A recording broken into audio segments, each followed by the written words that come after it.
School children burying their classmates shot by the regime.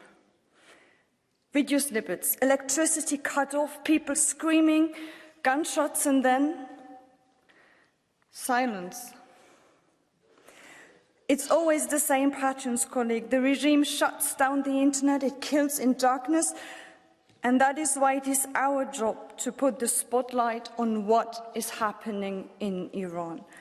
There are even testimonies that the revolutionary guards picked the most beautiful of the protesters, boys and girls, and then raped them, so that others do no longer dare to raise their voice. And colleagues, I want to know what happens, and I don't want those responsible for these atrocities to get away with it.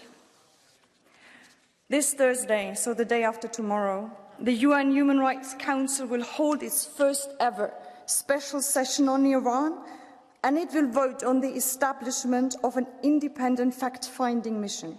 Colleagues, this is a key vote. We have to document the atrocities, we have to fight impunity, and I want us to make sure that it's the broadest possible majority coming out of this special session. And then there will be December 12th. It's another Foreign Affairs Council. And the 227 Iranian members of parliament who asked for severe punishment, they are still not on the sanctions list. We have their names. We know their offense. And the colleagues pointed it out. How much more does need to happen before we finally put the whole Revolutionary Guard on the sanctions list? And maybe someone can send this message to Mr. Borrell, because once again he's not showing up in this debate.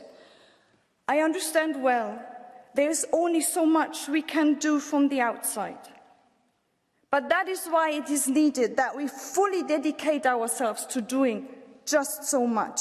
This is the least we owe to the brave protesters who stand up against deadly suppression in Iran every day. Colleagues, our attention and our determination are the best protection we can give to them, and that is what we should do with all the energy we have.